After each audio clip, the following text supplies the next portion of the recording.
اور حضور علیہ السلام کو بتایا اقرأ بسم ربک الذی خلق، آپ اس رب کے نام سے پڑھو جس نے تم کو پیدا کیا اور پوری انسانیت کو پیدا کی اور پورے جہاں کو اللہ پیدا کیے۔ میرے دوستو، جب یہ آیت کریمہ نازل ہوئی، غار حرا میں نازل ہوئی ہے، تو رسول اللہ صلی اللہ علیہ وسلم پہلی مرتبہ حضرت جبرائیل کو دیکھے اپنی اصل شکل میں، اتنا بڑا چہرہ والا، اتنا بڑا جسم والا۔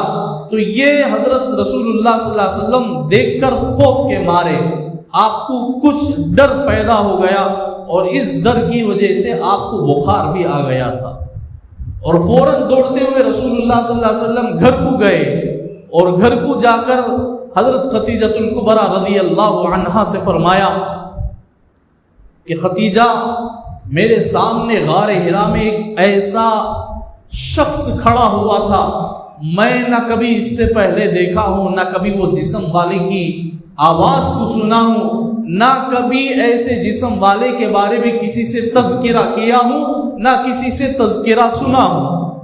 میں اب تک کسی سے وہ آدمی کے بارے میں سنا نہیں، لیکن اتنا بڑا جسم والا آ کر یہ 5 آیتوں کو مجھ پر سونپا ہے، یہ 5 آیتیں میرے حوالے کیے۔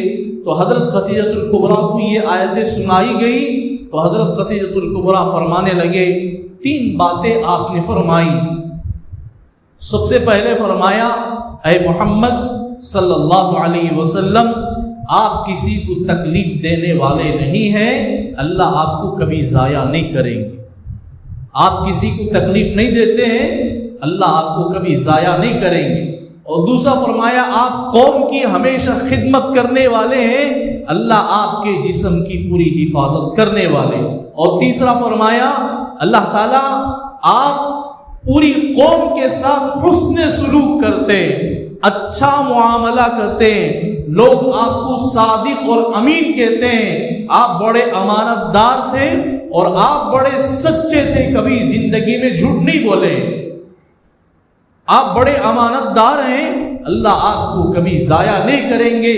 تو حضور علیہ السلام کو بستر میں لٹا دیے، حضرت خدیجہ الکبریٰ نے آپ کو ایک کملی اڑا دی۔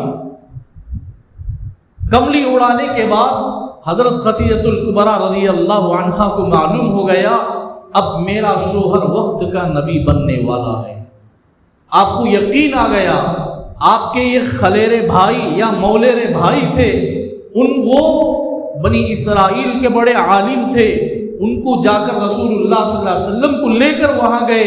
سب سے پہلے آپ جب کملی اوڑھ کر سونے لگے، وہاں اللہ نے قرآن کریم کی ایک آیت کو پھر اتارا، فرمایا، یا ایھا المدثر قم فانذر وربک فکبر وثیابک فطہر والرجز فاہجر ولا تمنن تستکثر ولربک فاصبر فاذا نقر فی الناقور فذلک یومئذ یوم عسیر علی الکافرین غیر یسیر ذرنی ومن خلقت وحیدا وجعلت له مالا ممدودا۔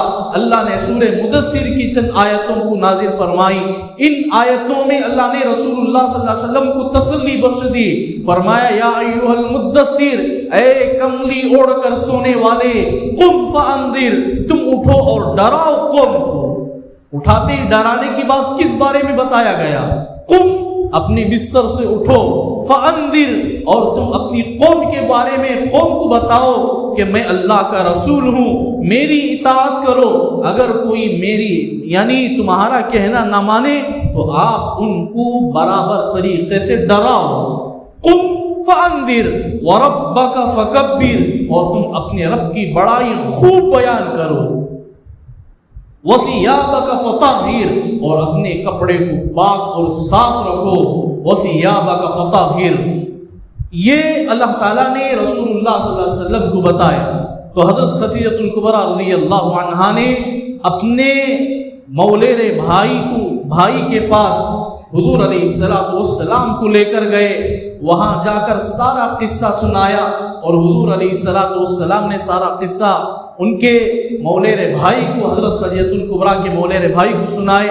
تو ان کو جب سنایا گیا تو انہوں نے مصافحہ کے ساتھ فرمایا کہ اے محمد، اب تو تم اللہ کے رسول بن گئے، اب تم اللہ کے ایک لاڈلے نبی بن گئے ہیں. بنی اسرائیل میں جتنے لوگ آخری نبی کا انتظار کرتے تھے وہ سب آپ کے اب دشمن بننے والے ہیں، کیونکہ وہ لوگ انتظار کرتے تھے کہ آخری نبی ان میں آئیں گے.